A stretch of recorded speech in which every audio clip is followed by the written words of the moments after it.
In 1993, 4 researchers entered a cave system in Tuscany.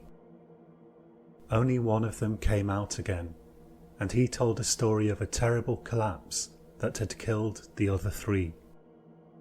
At the time, retrieving their bodies was judged impracticable.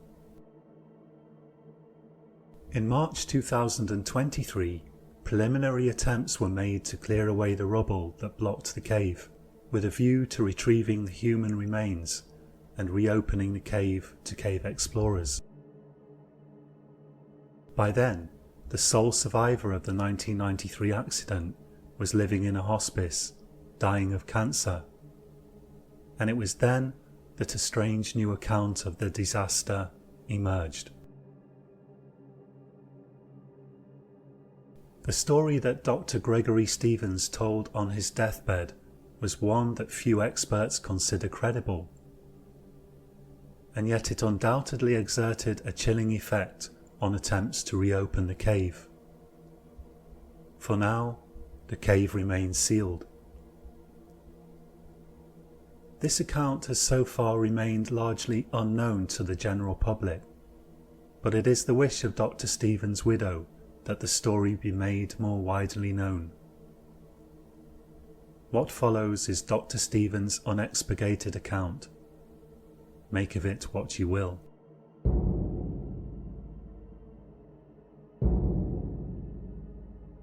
Dr. Gerald Armstrong first approached me about a cave expedition in May of 1993. Let me say that I was very against this expedition at the outset, specifically me being a part of it. Dr. Armstrong knew that I had not entered a cave since my brush with death while collecting bat viruses in the Andes. He was very insistent that my skills would be required on this particular expedition, and assured me that the cave in question, while deep, was not particularly difficult or dangerous. The sort of cave school teachers take school children into, he said.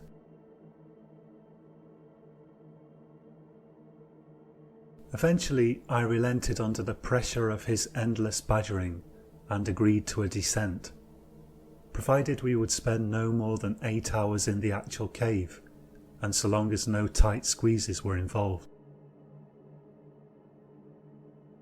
It helped that the Grotta dei Sospiri was located in Tuscany, which my wife had always wanted to visit.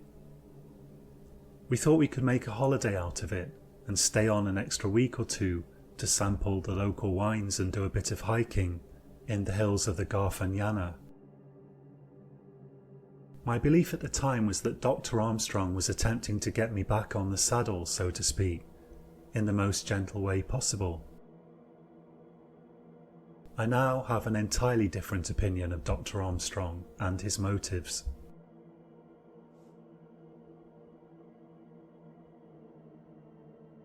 In the end, Armstrong signed up 4 of us for his expedition. There was myself, Armstrong of course, Dr. Sophia Stanthorpe and Dr. Richard Willits. Dr. Stanthorpe's expertise lay in fungi, lichens and algae, while Dr. Willits was a radiobiologist of some renown. My wife and I travelled to Tuscany over a week early, together with our daughter, and spent a marvellous week visiting the walled medieval city of Lucca, the hill town of Barga, where one may find many Scots for reasons that I didn't quite understand, and the wide sweeping beach of 40 dei Marmi. We also did a bit of hiking in the Apuan Alps, all with no presentiment of the horror that was to follow. By the time we assembled at the mouth of the cave, Armstrong had cleared the necessary permits and, he said, logged the expedition with CNSAS, the Italian Cave Rescue Service. The cave entrance was a small hole in the hillside, leading off almost horizontally inside and covered with a small metal grating which we had permission to unfasten. Indeed, it was true that groups of teenagers had made expeditions into the cave under supervision, and while the cave was considered too dangerous for the general public, it was considered safe for anyone with a modicum of training and the correct equipment. Dr. Willits, a thick-set man with a heavy tan, was positively exuberant as we entered the cave. I gathered his past experience of caves was minimal, and the whole thing was quite an adventure for him. Dr. Stanthorpe was of slender build, but toughened from extensive climbing in the Cairngorms and Lake District. I believe this was her first real caving experience. Altogether, only Armstrong himself was really an experienced caver, but he assured us that our lack of experience would not be a problem, and our expertise much needed. As to why he needed our expertise, on that topic he was a little vague. "You'll see," was all he would say. The cave indeed seemed to be fairly easy work at first, as we progressed into the hillside. Twice we rappelled down short descents, but of such modest height that even an outright fall from the top would likely have resulted in no more than a fractured leg or arm. I comforted myself with the idea that if a mishap should occur at any stage, CNSAS would find rescuing us a comparatively routine effort. After 2 hours of scrambling about, we found ourselves in a chamber of quite spectacular size, deep in the hillside. The chamber was filled with stalactites, stalagmites, scallops, fins, and a dozen or more other odd formations, of which some I had not previously seen the like. We inquired of Armstrong as to whether he would like us to collect samples, but he told us no, not yet. The real target of our expedition, he said, lay an hour further into the hill. I didn't know Stanthorpe or Willits at all well. They were colleagues, but distant colleagues. We had known each other's names before Armstrong assembled us into an expedition, and had chatted at coffee machines now and then, but hardly more than that. Now that I look back, I think that's how Armstrong wanted it. In that chamber then we had our first proper conversation about personal matters. Willits happened to mention that this was the first time he'd been away from the UK since his wife died. Stanthorpe said something like, "Oh, I'm sorry to hear that, about your wife, I mean." "She would have loved to see this," said Willits. "She loved the outdoors." "My son was a caver," said Stanthorpe. "He died 2 years ago, leukemia." "Most of us have lost someone important to us at one time or another," Armstrong interjected. The remark struck me as rather insensitive. I had the distinct feeling that he was annoyed by Willits' wife or Stanthorpe's son having been brought up at all. The two of them, Willits and Stanthorpe, fell to discussing their deceased loved ones. I didn't say much, feeling a little awkward. Armstrong kept trying to get the topic back onto caving, which struck me as rather odd, since surely 5 or 10 minutes could have been spared to allow our two colleagues to connect with each other in their shared grief. Truth be told, I was rather preoccupied with my own problems. The cave was just as easy as Armstrong had claimed, but even so, the sight of it brought back terrible memories of the incident in the Andes. At times I had to force myself to breathe slowly and deliberately to keep from getting in a panic. I was terribly afraid of losing control of myself. Inwardly I cursed Armstrong and myself for listening to him. Burrowing 2 hours deep into a hill was scarcely a gentle reintroduction to caving. I was all for getting back on the saddle, as they say, but this was no pony ride. It was more like jumping onto a steed galloping at full tilt. I was acutely conscious that perhaps 1,000 feet of rock lay above our heads and scarcely less to either side.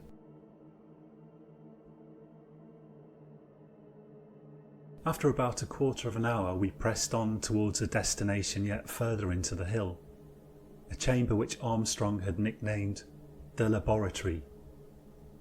"Only another hour or so to the laboratory," he said cheerily, striding off into the darkness. After that point the going was a little tougher. It still wasn't nothing that we weren't prepared for, but there was a lot more clambering through narrow gaps and lowering ourselves down treacherous slopes. After an hour of this we finally arrived. The laboratory was a room-sized chamber, if the room be fairly substantial, about 6 meters long and about as wide, with enough height to stand up in, rather free from any interesting formations. Rather, it was the walls of the laboratory itself that arrested our attention. A thin film of water covered the majority, but here and there were large patches of some vegetation resembling lichen. Stanthorpe was immediately riveted and took to examining the walls with a handheld microscope. "Well, it can't be lichen down here," I said. "There's no light." "It is lichen," she said, in a tone of unbridled astonishment. "But it's impossible. Lichen consists of an alga and a fungus. The alga has to photosynthesize." "Gentlemen and lady, turn off your lights please," said Armstrong. We looked at each other in confusion and did as he said. Then we saw it. The rock was glowing. The glow was a subtle yellowish colour, easily swamped by our headlamps, but easily discernible with them turned off. "How?" said Willits. "I don't know," said Armstrong. "That's what I'd like you to figure out." "Could be uranium decay products causing luminescence in the floor spar, maybe," said Willits, peering at some instrument he carried with him. "Bit radioactive in here, that's consistent. Probably best not to spend too long in here." At that moment there was a tremendous boom, followed by the sound of falling rocks. Everyone fumbled to turn their lights on as quickly as we could manage it. "What the hell was that?" said Stanthorpe. "Sounded like a cave-in," said Armstrong. The colour had drained from Stanthorpe and Willits' faces, but I noticed Armstrong seemed perfectly calm, almost as if he was expecting it.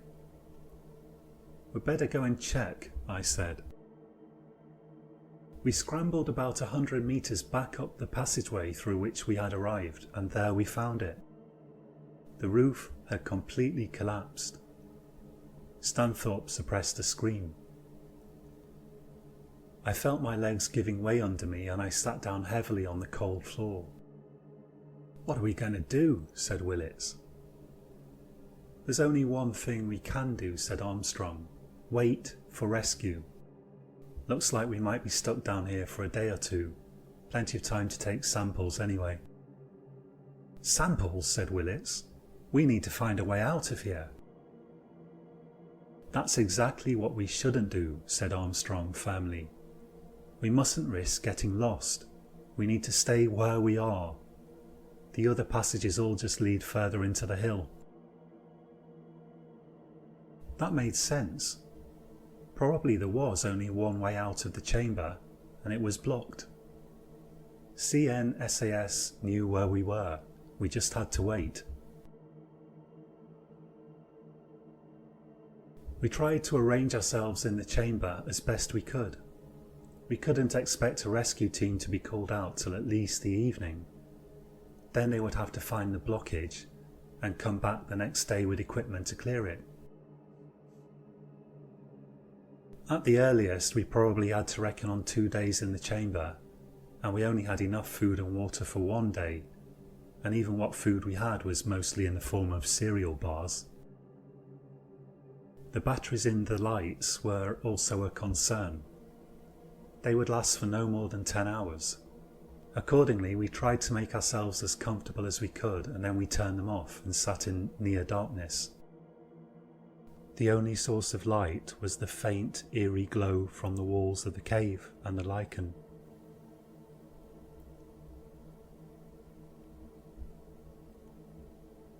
If we only used the lights when we really needed them, one at a time rather than all at once, we could count on several days of continuous light. But we had to plan for the possibility that we would spend more than several days underground. That night in the cave was extremely cold. Although we were wearing thermal clothing, we had very little that we could put underneath us to shield ourselves from the cold rock. It was also very hard to keep from getting damp. By the next morning we were starting to get seriously hungry. Armstrong was in favour of just eating what little food we had, arguing that rescue would come soon and there was no point in suffering unnecessarily. After arguing for a bit, we arrived at the conclusion that we were very unlikely to be down there for more than 3 days, so it didn't really matter what we did with the food, and everyone might just as well do what they like with their own food. Lack of water was a more serious problem. There was just no way to make what little water we had last for more than perhaps 3 days without serious risk to our health. We couldn't arrive at any agreement about rationing anyway, with Armstrong insisting we'd be out of there tomorrow. So again we fell to agreeing just to divide everything up and let everyone be responsible for their own supply. We had a few litres of actual water and also some various energy drinks. And I think Stanthorpe had a can of Coke or something.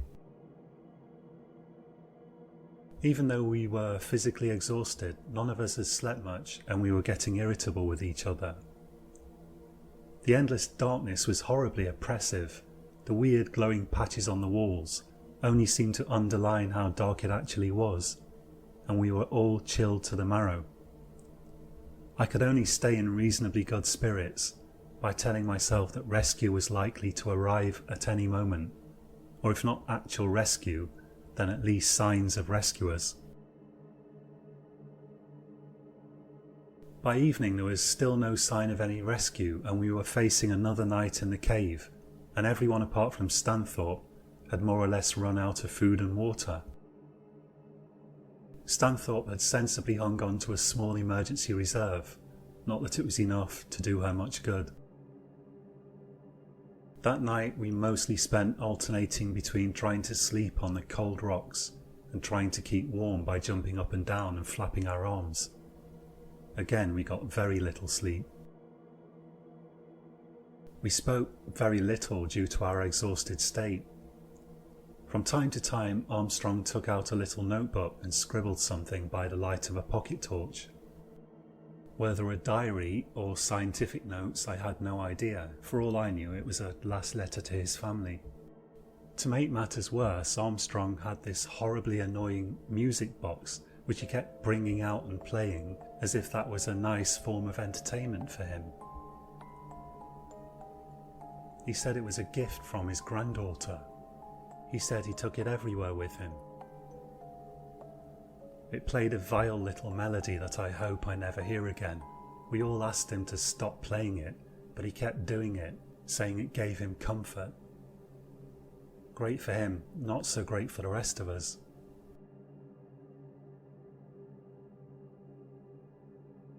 By the morning after that, we were all starting to become very thirsty in spite of the cool, damp conditions in the cave.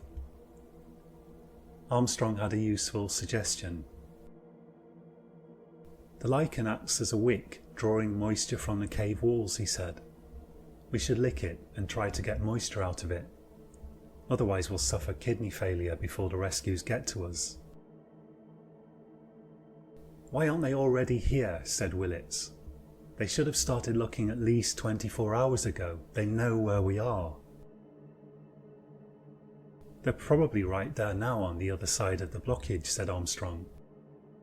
It may take them even a couple of days to clear the blockage. We must be patient. How do we know they even can clear the blockage, said Stanthorpe, a note of hysteria creeping into her voice. We have no idea of the extent of the collapse. Of course they'll clear the blockage, said Armstrong. We simply need to ensure that when they get to us, they find living people and not corpses. This whole conversation took place in the dark. The only thing we could really see was the lichen. We ourselves were nothing but disembodied voices to each other. The last thing we really wanted to hear about was corpses. Again, it struck me that Armstrong wasn't the most sensitive of people. We decided to try his suggestion since there seemed to be little alternative. Willits tried it first and reported that he was able to suck a fair bit of water from the lichen, although a lot of lichen came with it.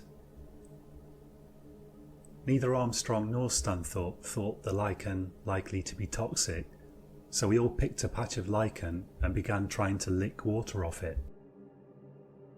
It's impossibly bitter, I said. The taste of the lichen made me literally retch. Tastes fine to me, said Willits. Tastes okay to me too, said Stanthorpe. It's probably a genetic thing, said Armstrong. Some people can taste bitter compounds that others can't taste at all. Try to get used to it, Greg. There's no other source of water in here. I tried, but the lichen was disgusting. Licking it only resulted in my empty stomach trying to empty itself even more. Eventually I gave up and took to licking the cave wall, which was itself fairly running with moisture. The wall's not bad, I said. You can get much more from the lichen, said Armstrong. You must try, Greg. I have tried, I said. I can't do it, it's too vile. You'll miss out on vital vitamins and minerals from the lichen, said Armstrong. To hell with the lichen, I said, with feeling. It tastes like the wrong end of a goat. You'll get much more moisture, began Armstrong, but Stanthorpe cut him off. Leave him alone, she said. We wouldn't even be in this mess if it wasn't for you. That's a very good point, said Willits. After that, Armstrong lapsed into a brooding silence. I swear I could feel him sulking even in the darkness.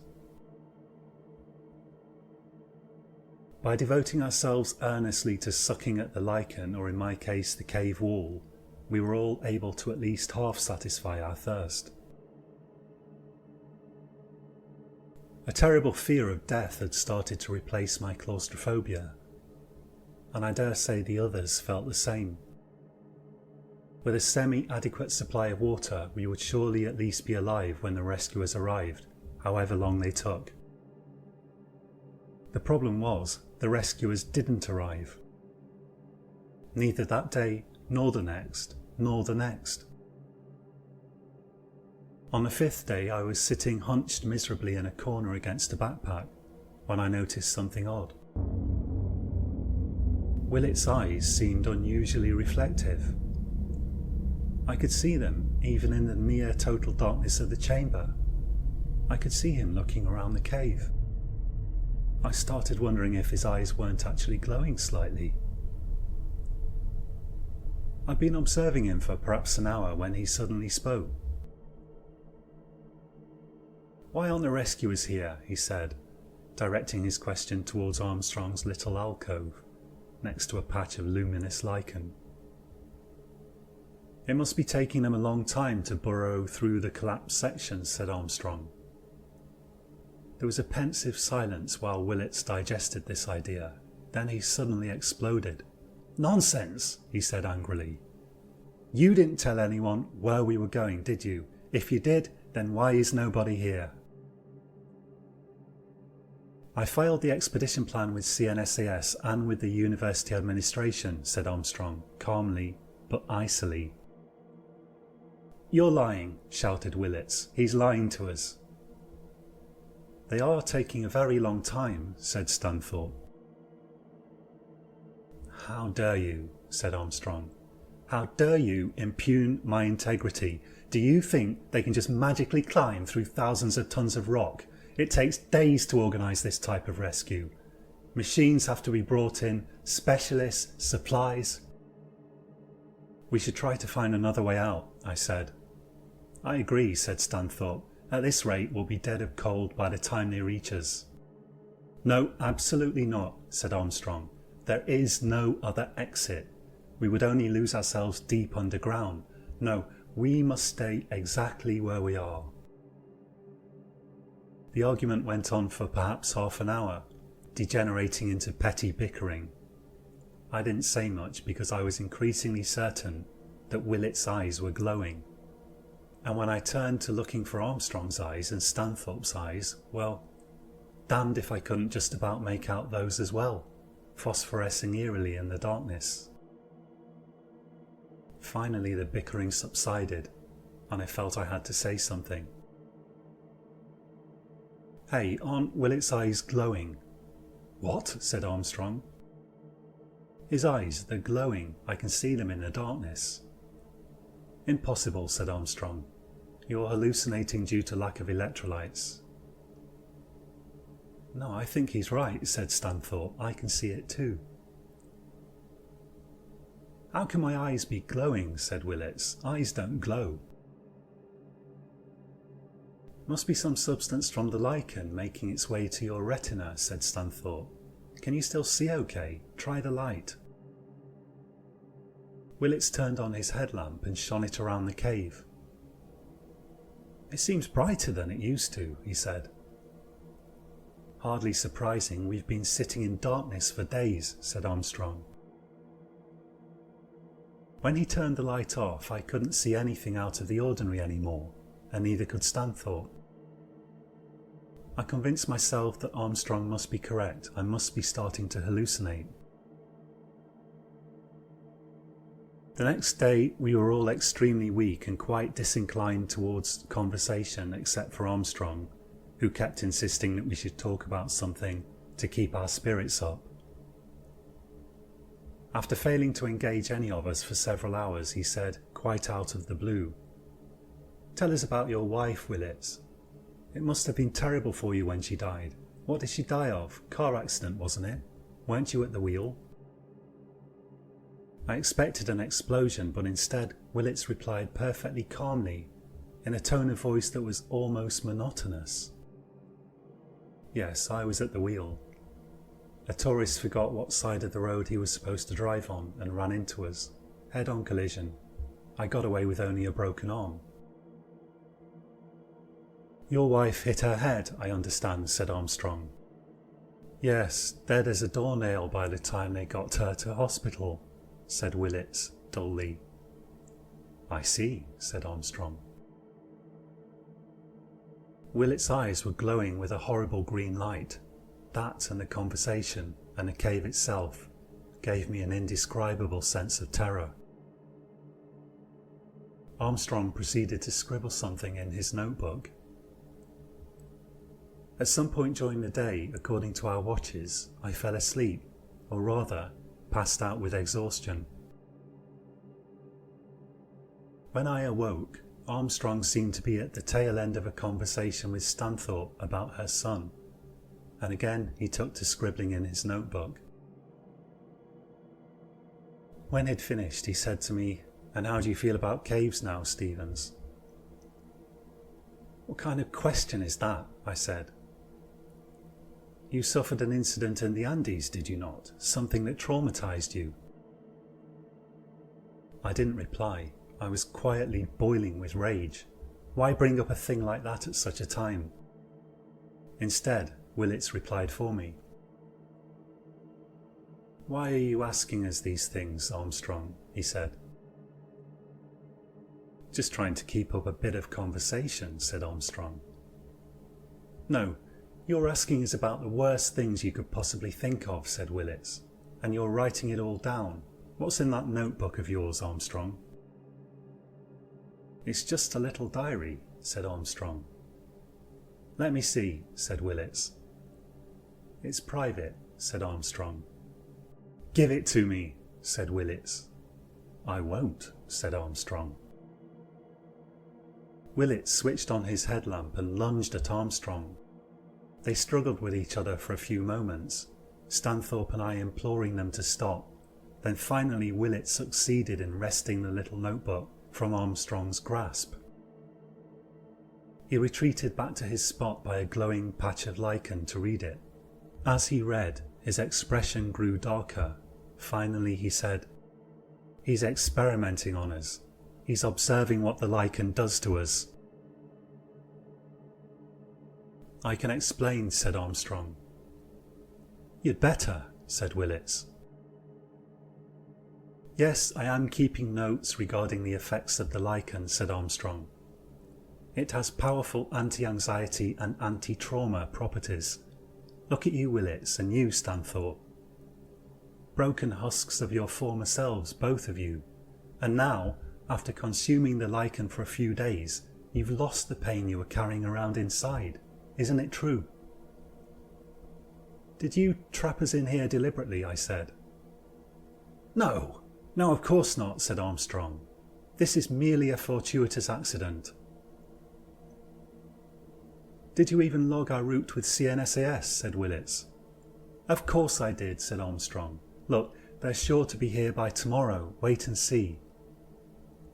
Willits sighed.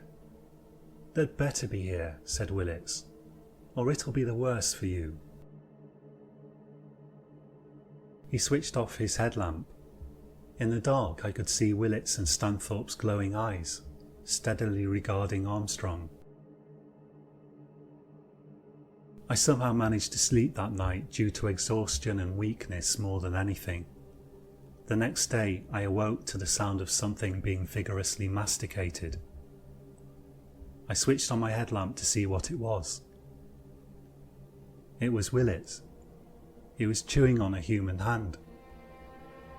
"My God, man," I shouted. "My God!" "It's okay," said Willits. "I bashed his head in during the night.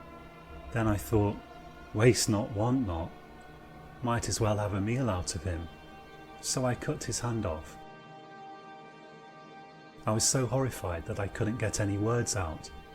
Willits, seeing the expression on my face, said, "He blew up the cave, I am sure of it. Did you hear what happened to his rats?"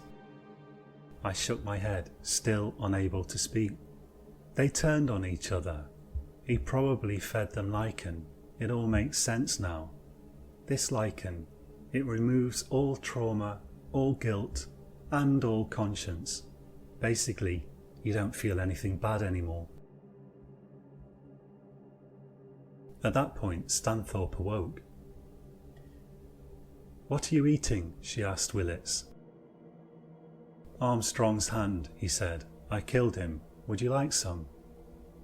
For a moment she paused and I was sure she was going to scream, but instead she said, "Maybe, I'm starving." "Here, have some," said Willits, holding out the severed hand. Stanthorpe shuffled over to him, but when she got there, he caught hold of her wrist. "I want something in return, Sophia," he said, staring at her with saliva dripping from his mouth. "I've always liked you." Both of their eyes were glowing horribly. I could even see it in the light of the headlamps now. "Get off me," said Stanthorpe. "Come closer," said Willits. "Let me go," said Stanthorpe. "Willits," I shouted, "enough of this." Willits turned slowly to face me. "Do you think you're better than me?" he said slowly. "Why don't you eat with us, Greg?" He let go of Stanthorpe and started lumbering towards me with those horrible phosphorescent eyes, holding out Armstrong's hand as if it was a piece of cake. "I'm not eating that," I said. "Oh yes you are, Greg," he said menacingly. "Yes, you are." He began to push the hand at my mouth while I tried to fend him off. Then suddenly he crumpled and fell to the ground. Behind him stood Stanthorpe, holding a rock.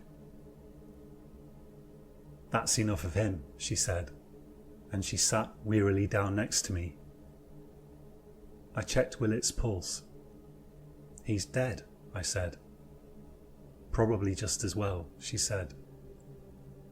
For a while we both stared at Willet's body. I was in a state of shock.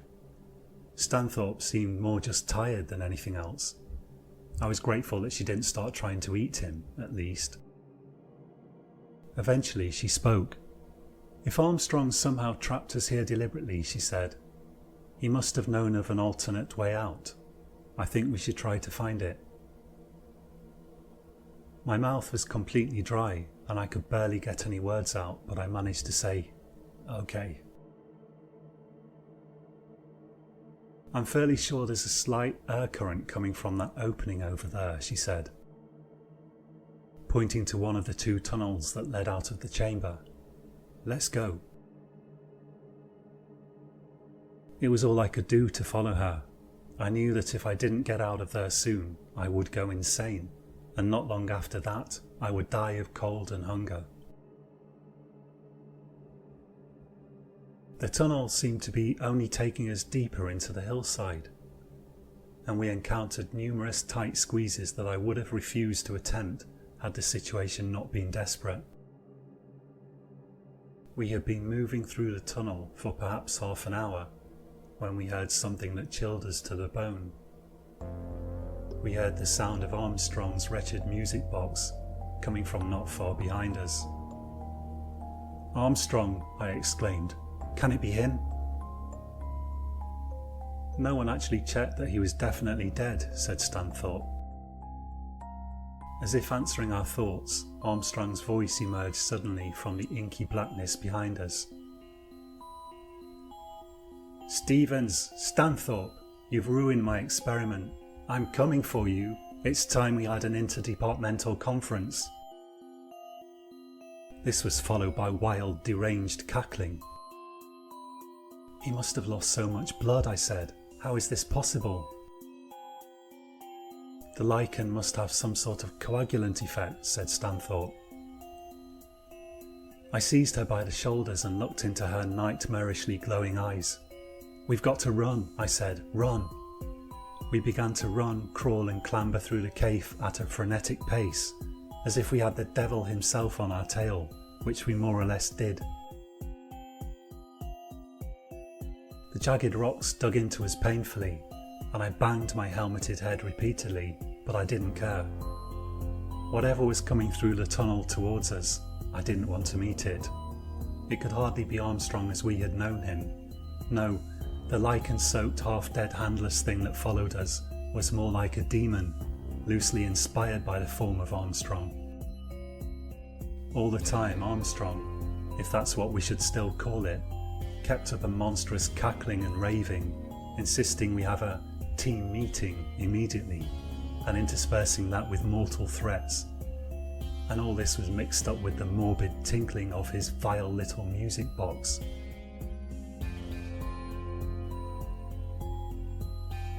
After what felt like hours, we arrived at a deep chasm with the sound of running water in the bottom of it. From the sound, I estimated the depth of it to be at least 100 feet. At first I thought it impassable, but then I noticed a damp old rope strung across it. "Someone's been here before," said Stanthorpe. "That's a good sign." Armstrong was close behind us. We probably had less than half a minute before he caught up with us. "Go," I said. "Get across." I picked up a stone and waited with it in case Armstrong should spring at me out of the gloom. Stanthorpe began to clamber across the rope with surprising agility, but then it's amazing what you can do when there's a semi-human lunatic coming for you. By the time she reached the other side, Armstrong was almost upon us. I swung myself onto the rope before she was even fully off the other side. Fortunately it held. Then I began to shimmy across, legs wrapped around the rope. I was about halfway across when Armstrong appeared. "Ah, Stevens," he said. "I'm not quite feeling myself. Can you give me a hand?" He held up his handless stump and then burst into deranged cackling. Then he said, "I'm awfully hungry. I'm going to eat you first. I shall save Stanthorpe for dessert." He began to climb onto the rope, arms folded over the rope, propelling himself along with his legs at an incredible speed. I fell off the other side and turned to face the terrifying entity that was now almost upon us. "I really hate meetings," said Stanthorpe, and she pulled out a pocket knife and began to saw through the rope. After only a few strokes of the blade, it abruptly snapped, and Armstrong plummeted into the abyss, cackling madly all the way to the bottom. I fell back against the wall, mentally shattered. "I think I see light," said Stanthorpe. I followed the direction of her glowing eyes. She was right. There was light coming from down there somewhere. "You'd better go," she said. "You mean we'd better go?" I said, confused. She shook her head sadly. "No," she said. "The lichen, it's affected my mind. I can feel it. I can't leave. I'm not properly human anymore." "What do you mean?" I said, horrified. "You can't stay here." "Goodbye, Greg," she said. And with that, without moving her feet 1 inch, she allowed herself to fall over backwards into the chasm. I remained there for perhaps 10 minutes, sobbing and screaming and clawing at my face. But finally I managed to collect myself together enough to head for the light, and I emerged onto the hillside, half insane with exhaustion, terror and sadness. Thank you for listening. If you enjoyed this story and you're listening on a platform where there's a like button, please consider liking this video. I personally think lichen should be pronounced lichen, but apparently I'm out of step with the majority, and so I bow to the opinion of the masses. My name's John, and you've been listening to Science Horror. New episodes every Monday.